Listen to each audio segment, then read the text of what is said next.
everybody, it's your favorite bastard in the kitchen today, and we're going to be doing some Donburi. No, this is not a rerun, and you might recall that my first episode on this channel was Donburi. Well, this is something I might do from time to time. I might revisit some dishes I've done before just to do a new twist on them or some kind of variation. Specifically, we're going to be doing chicken Donburi. The first episode was a beef Donburi. So of course we got our bowl in front of us, and Donburi is a pretty vague term. It's essentially a bowl of rice and whatever kind of toppings you want to put on top of it. Okay, so the first thing you're going to want to do is get started on your rice. This is the bowl from my rice cooker. Specifically, we're going to measure out about just under half a cup. So 1 full cup will get you about 2 modest servings of rice, and since it's just me here, I'm just doing about 1.5 serving. It never hurts to cook more rice than you're going to initially need, because leftover rice lasts quite a long time in your fridge, provided you have it in a covered container. And then it makes it pretty simple to just warm up some rice and throw some meat and veggies on top of it, and you have some great leftovers. Additionally, you can fry it up for some fried rice, or maybe fry it up with some scrambled eggs. So it's really important that you wash your rice. And specifically, you want to be using cold or cool or room temperature water. If you use hot water, you can start cooking your rice a little prematurely, and that can have bad results. So look at that water. That's how filthy this rice is. I mean, it's safe to eat, but you don't want to be putting all that in your body. So take some cold water, you fill up your bowl or whatever vessel you might have, and then you gently pour it out. You might lose a rice grain or two doing that, but that's okay. And you refill, and then pour it out.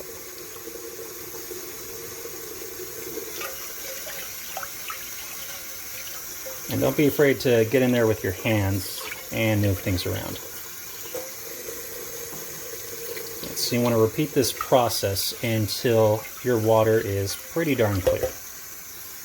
Okay, so wash, rinse, repeat, and you'll end up with something kind of like this. You can more or less make out every individual grain beneath the water there. I'm going to say this is good enough. You could keep going until it's perfectly clear, but no major benefit of that. Another concern people will have, and the right to be concerned, is, hey, how much water should I be adding when I cook rice? Well, the old life hack is just put your finger into the pot. When your fingertip touches the rice, the water level should be up to your first knuckle. Some people have longer fingers or different proportions, so typically whatever bowl you're using will be marked out if you're using an actual rice cooker. So like on this guy, I'm trying to hold it at an angle, for the camera, but 1 cup of rice means I need to fill the water line up to the 1 there. But since we're using just under 1 cup, I'm gonna fill it up so it's just a little under that, and that should be fine. All right, before we put it in the rice cooker, one final thing I like to do. This is rice vinegar. So it seems a little weird, but that just adds a nice little sweet vinegary tang to the rice. This is something I like to add. So you could get this going in your rice cooker immediately, right away. One fun thing to do is to actually just kind of leave it out like this. You could cover it up, but just, leave it soaking cold for about 20 to 30 minutes before you cook it. That's entirely optional. This just softens your rice a little bit and makes it slightly nicer texture. Okay, moving on to my favorite part, meat. So we have some boneless, skinless chicken breast here. This is how I've been buying chicken lately, because they just come in these gigantic packs. They're already skinned and deboned. Just makes it easier. Anyways, first things first with these guys, I'm gonna take the extra fatty bits off, like that. And I'm gonna say that's good. But this guy needs to go.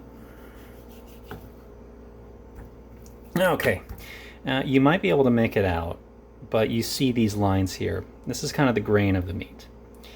And how I like to cut this is I like to go against the grain.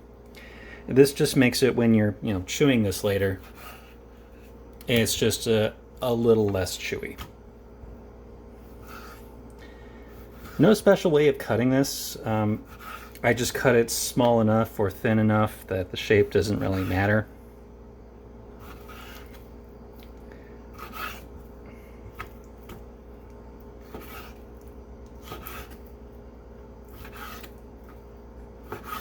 There we are. All right, we're ready to marinate. Okay, we're moving on to the marinade. So I try to keep this simple. First, you're going to start with some sesame oil. Just a little bit in there, not too much. And it's good to have an oil in your marinade. When it comes to meat, it can kind of help the meat from sticking to each other. Kind of like what they're doing right now. And we're going to add some sweet soy sauce. This stuff is amazing if you can find it. It's available in a lot of Asian restaurant stores or Asian ingredient stores. You can also find it online, relatively inexpensive. But it's just soy sauce that's mixed with molasses, so it's incredibly thick and a little sweet. And this stuff is amazing in marinades.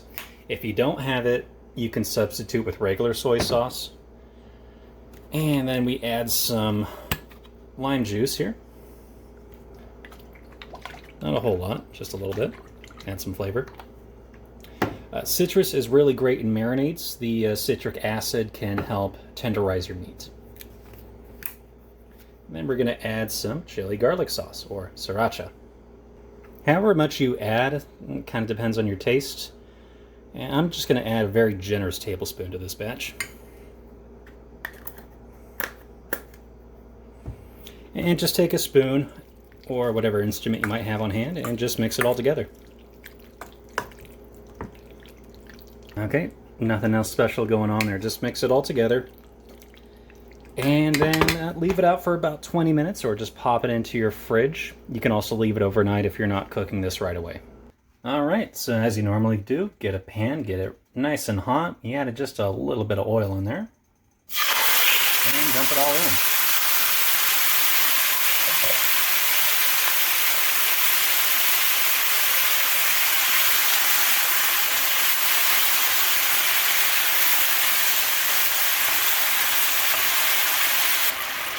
So nothing too special to do here. Just take your spatula, whatever instrument you're using, hopefully not metal if you're using nonstick, but just kind of move things around a little bit here and there. Let things rest so they have time to sit on the element, but just keep an eye on it. Alright, so when your chicken looks like this, I'd say you're done. And of course, I just did the chicken here. If you have any veggies you'll want to throw in at the end, go for it. If you're ever worried about the temperature of your chicken, because chicken is a fickle thing, you can always just have a little thermopen. You just stab your meat with this, it'll tell you what the internal temp is, and that's always a good safeguard. So, we got our rice in a bowl here. Nothing special. The rice cooker does most of the cooking for the rice, just when it beeps, put it in a bowl. Now, here's something that I use fairly often, but I haven't featured in a video yet, and this is for furikake. What this is a bunch of little tiny things. Mostly it's seaweed and sesame seeds, and they've been toasted, so it's just a super duper savory flavor there, and you can add this like sprinkles to your rice, and then you just mix it in. It adds a lot of really great flavor, and it's relatively inexpensive. I got that at Trader Joe's. Alright, and we're ready to add our meat. Okay, and add your meat, and of course we added some green onion because that's how we roll on this channel, and we're ready to eat. So we got some lovely chicken donburi. Thanks for watching.